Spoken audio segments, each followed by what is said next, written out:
Black Phoenix informed me of this story in which you're about to hear, and this is going to be one of the most gruesome, if not most gruesome, DNU you will hear on my channel. And I mean that. And I talked about quite a few wild DNU stories before on my channel, but this one right here is probably the most gruesome of them all. So in this picture, you see a picture of a man by the name of Tyrese Haspil, 21 years old, from Brooklyn, who was just recently arrested for brutally murdering the person that gave him probably the job of a lifetime when he was 16 years of age. And I do mean the job of a lifetime. Now, let me just take it back a little bit. This man was hired by a Bangladesh tech CEO when he was 14 years of age, basically to be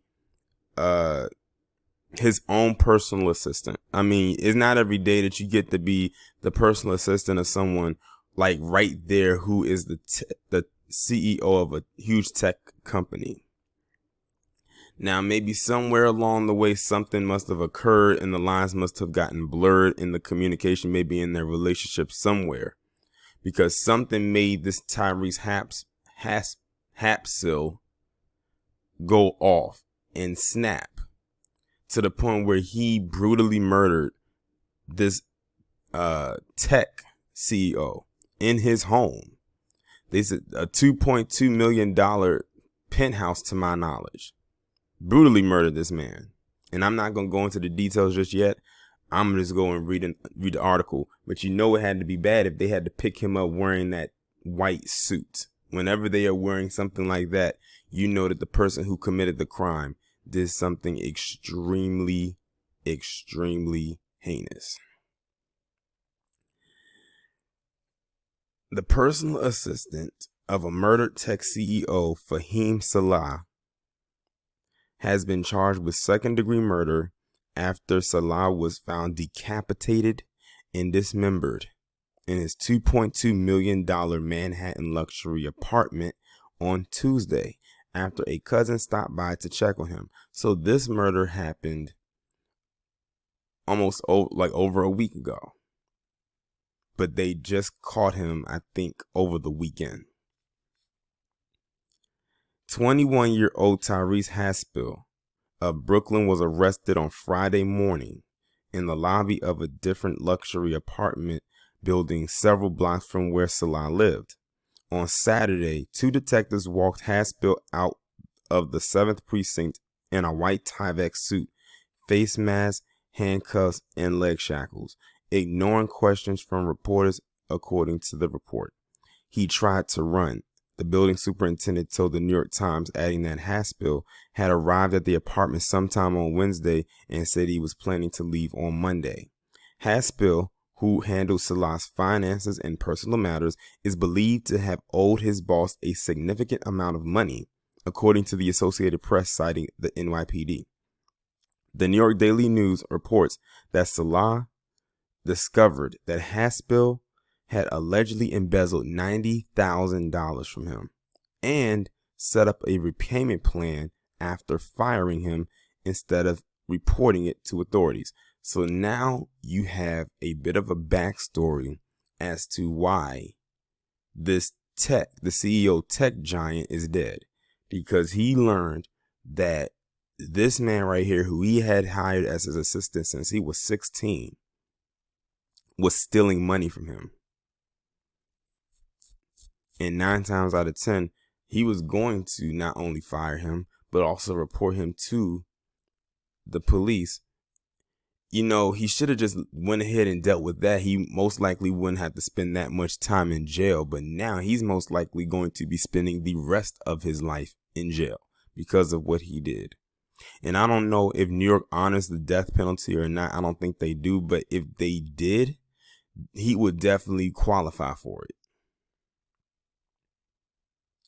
Salah, the 33-year-old co-founder of Bangladeshi rideshare app Pathao and CEO of Nigerian motorcycle ride-sharing company Gokada, had been seen entering his apartment elevator around 1:40 p.m., followed by a man wearing a suit, latex gloves, hat, and ninja mask who was carrying a duffel bag. Could he be any more suspicious? According to law enforcement officials, after the elevator arrived on the 7th floor, the suspect could be seen firing a taser into Salah's back, immobilizing him.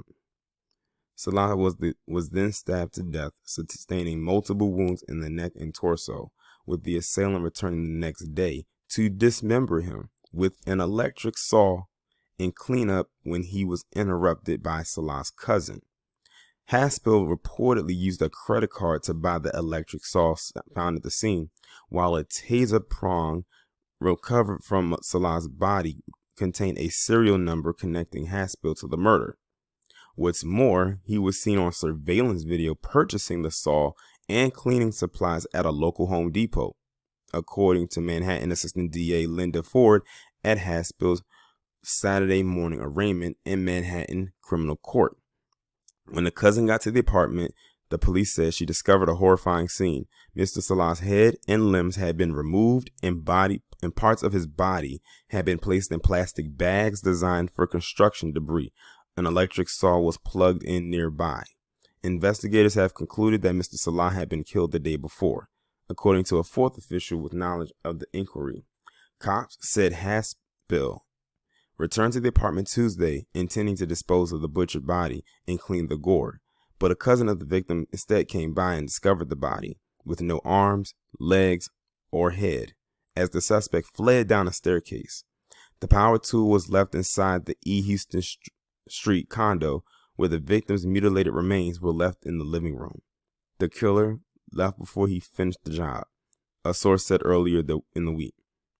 To think the guy who may have done this lived 2 floors below me, said 53-year-old photographer and neighbor Lisa Hancock. It was just so brutal, and it sounds like it was planned. It's shocking. It's crazy. Oh, no doubt in my mind, this definitely had to be pre-planned. Like, look at all the stuff that he bought and what he used, which actually kind of strikes me as odd that they gave him only 2nd degree, because that definitely could be bumped up to 1st degree for sure. This guy threw away his entire life and career because he got greedy. Like, they said this guy embezzled $90,000 of someone else's money, as if they wasn't going to find out. Boy, he did. Like, all he had to do, I'm sure the person he worked for even gave him options to maybe even pay that money back, and then, it wouldn't happen again. He probably would have fired him, because, you can't be trusted if you do something like that. You're basically a thief.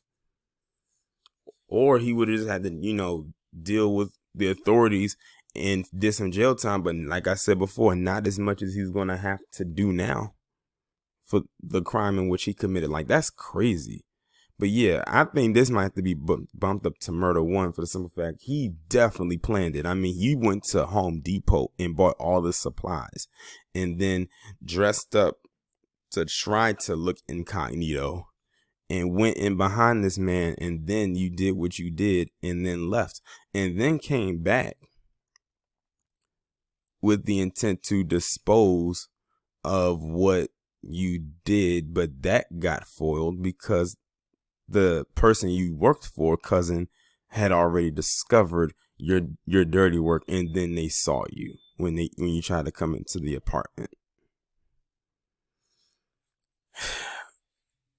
Just dumb shit, for real. Like, that's the dumb part about the whole thing, is that you had this job. I don't know how much you were getting paid, to be quite honest, but if you was the personal assistant to a tech giant or a tech CEO, I can imagine it was more than your standard run-of-the-mill assistant. He was probably getting paid pretty decent money, especially when they was describing that he was at another location or another luxury apartment down the block. I don't know if he lived there or not, but let's just hypothetically say that he was. If it was luxury, quote unquote, he was getting paid pretty decent. And you would have to get paid pretty decent living in New York, because living in New York is expensive, especially where they were living at. But this guy threw his entire life away. He took one away and then in the same moment took his own away. He is not getting out of jail. They better not even try to go for a plea deal. They probably gonna try it though. They probably gonna say, oh, it was insanity. But anyone who goes and buys all of that to do what they did, in my opinion, is not insane. Or they don't have anything wrong with them. This guy planned to do this. Like, you don't just go to a Home Depot and buy all of the supplies with the intent to do what you did just off the top of your head. And the fact that he followed behind him into the building means he had to have been following him to see where he was at leading up to him going into the building and then following behind him to go in there. But it is what it is. I feel absolutely nothing for this dude whatsoever. I really don't.